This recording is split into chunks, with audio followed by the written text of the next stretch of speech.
Olá, alunos. Eu sou o professor Carlos Eduardo Stange. Aqui ao meu lado o professor Ângelo Marafon. Nós dois trabalharemos com vocês a avaliação institucional, mas a avaliação institucional enquanto estratégia de gestão.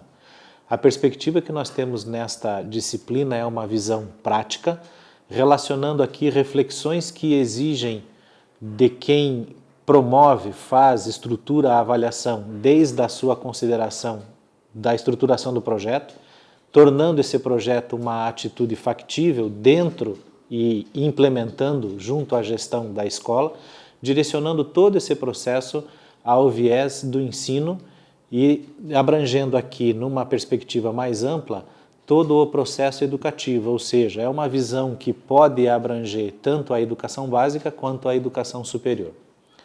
É importante nós destacarmos, e aqui acredito que todos sejamos concordantes a essa posição, a educação é um bem público e avaliar a educação não é senão uma prática sobre esse bem público. Por quê? São instituições públicas, são dinheiros resultantes dos nossos impostos e a qualidade aqui reflete-se no que se chama de responsabilidade social e responsabilidade educacional.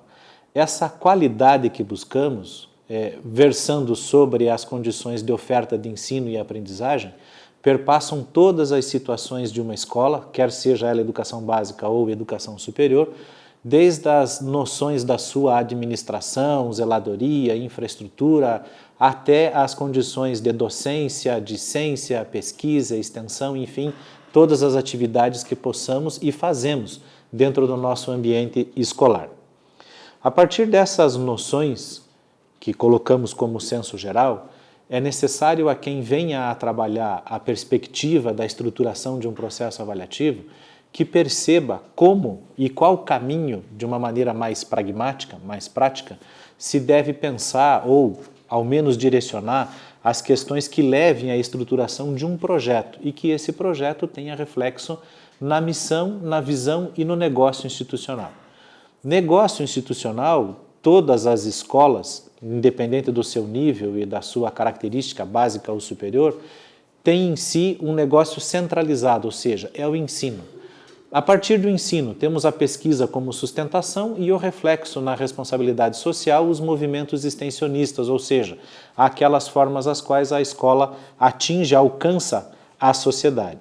O foco dessa discussão, então, que nós colocamos aqui, ela origina-se na avaliação de instituições de ensino superior, mas como a ideia é mais abrangente, ela pode sim ser enxergada, percebida às questões da educação básica sem problema algum.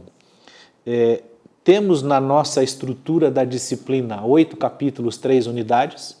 A perspectiva de uma dessas unidades é exatamente a questão da estrutura de planejamento e um planejamento que reflita a avaliação enquanto subsídio ao planejamento estratégico institucional, e temos aqui também a questão do reflexo deste planejamento como um autoconhecimento, como uma autorreflexão, ou seja, o que eu sou, como eu oferto as minhas condições, como as pessoas que eu atinjo recebem essas condições e como nós interagimos com a sociedade que nos permeia. Teoricamente, então, visto dentro desses primeiros capítulos do nosso livro, da nossa disciplina, as questões de planejamento, nós podemos pensar na perspectiva do que é o avaliar. Esta avaliação interna, ela precisa ter como base todos os princípios norteadores do sistema educacional, ou seja, as diretrizes federais, as diretrizes estaduais, as diretrizes municipais, se for o caso, as diretrizes institucionais, os nossos projetos pedagógicos de curso, os nossos planos de desenvolvimento institucional, os nossos planos pedagógicos institucionais, todas essas questões balizam a quem faz o processo avaliativo, balizam a quem avalia e balizam a quem será avaliado. Nesta situação, nós precisamos compreender que nós não temos perspectivas de encontrar pessoas profissionais no meio educacional que não compreendam, que não consigam alcançar a perspectiva do que é o resultado do processo avaliativo dentro da estrutura educativa. é nítido, é notório compreender que o processo avaliativo reflete sim a qualidade desse resultado educativo. Lembrando sempre que o resultado educativo ele tem que ter por reflexo a responsabilidade social, responsabilidade educacional, a boa formação dos profissionais, dos níveis de ensino e retorno destes à sociedade. Neste caminho dentro da estrutura da disciplina, nós colocamos algumas figuras que sintetizam estas falas, que sintetizam estas explicações.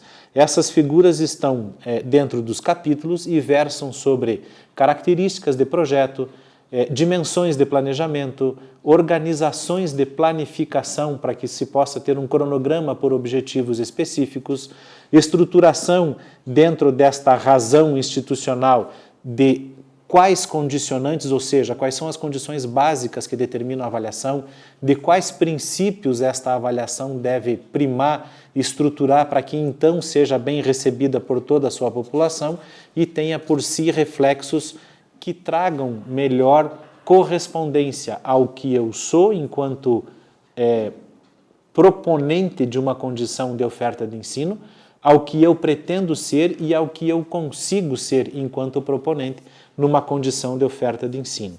Então, a disciplina vai versar neste caminho geral e nós convidamos a todos que participem, que leiam, que estudem, que façam suas atividades, que trabalhem as suas atividades complementares, inclusive compreendendo qual é o papel e quem é o avaliador, qual é o papel e quem é o avaliado.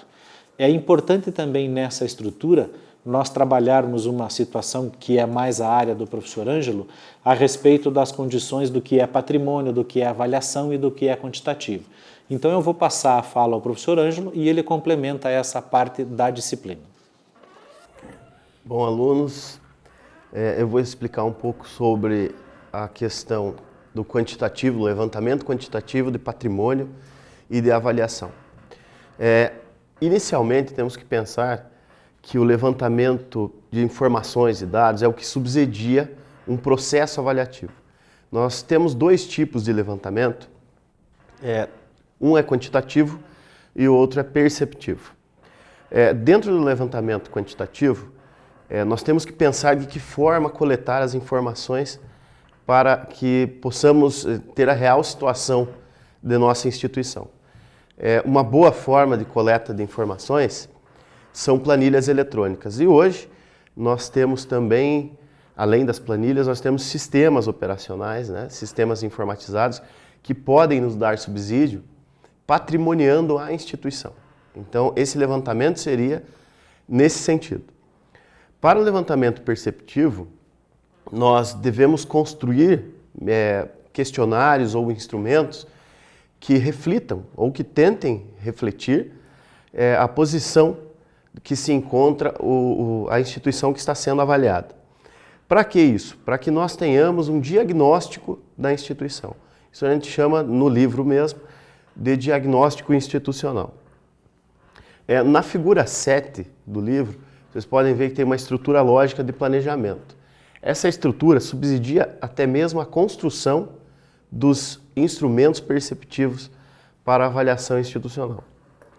Tendo essas informações após o levantamento quantitativo e perceptivo, nós devemos partir para a análise dos dados. De que forma? Tratamos de duas formas no livro: a análise gerencial e a análise de divulgação. Vamos tratá-la assim. A análise gerencial é uma análise que prevê, na verdade, o detalhamento do levantamento acerca do planejamento da instituição mesmo, para auxiliar no processo de tomada de decisão. E a análise de divulgação, ela é o feedback para a comunidade envolvida, para os atores envolvidos, da situação. É uma análise não superficial, mas mais clara, menos detalhada, gerencialmente, e mais clara visualmente. Para isso, depois disso, aliás, quando temos todo esse processo de levantamento das informações, dos dados, nós partimos para o planejamento estratégico, que não se tem como planejar se não tivermos as informações que nos subsidiem à tomada de decisão. E é isso que nós também tratamos no livro. Com esses dados em mãos, com esses levantamentos, nós vamos indicar dentro de alguma estrutura que você consiga demonstrar o planejamento, você vai trabalhar as potencialidades, né, que são os destaques dentro das percepções, tanto quantitativas quanto perceptivas, as fragilidades, que são os problemas que foram encontrados, e as recomendações, que são as indicações dos setores e a comunidade envolvida das fragilidades e das potencialidades. As recomendações, elas podem ser tratadas como de imediato, de curto prazo, né, de médio prazo e de longo prazo. Cada instituição vai definir a sua, mas o que recomenda-se é que seja de até 1 ano, de até 3 e de até 5 anos. Com isso em mãos, é possível se planejar até mesmo as atitudes da instituição. Bom, então nós temos dessa forma uma visão geral da disciplina, temos uma perspectiva de todos os itens que iremos trabalhar dentro da disciplina. Tanto eu quanto o professor Ângelo nos colocamos à total disposição para que possamos manter e estruturar esses contatos, tirando dúvidas, interagindo, debatendo nos fóruns, buscando melhores condições de diálogo para que se possa entender desde a perspectiva da estrutura do planejamento, frisando muito bem o que o professor Ângelo colocou, a questão de diagnóstico institucional, patrimônio institucional. Eu só consigo avaliar uma perspectiva de prospecções de futuro se eu tiver uma boa realidade institucional, ou seja, se eu realmente conhecer o meu presente. Caso contrário, eu não consigo prospectar futuro. Então não adianta eu ter uma missão institucional sem uma perspectiva de visão institucional. E assim nós completamos essa primeira condição de contato, essa primeira estrutura de videoaula, desejando a todos vocês bons estudos e, quiçá, por essa disciplina nós possamos ser contributivos às suas jornadas de trabalho e que também possamos, então, contribuir aos seus valores e às suas concepções. Agradecemos a todos, desejando a todos um bom aproveitamento e bons estudos. Bons estudos a todos.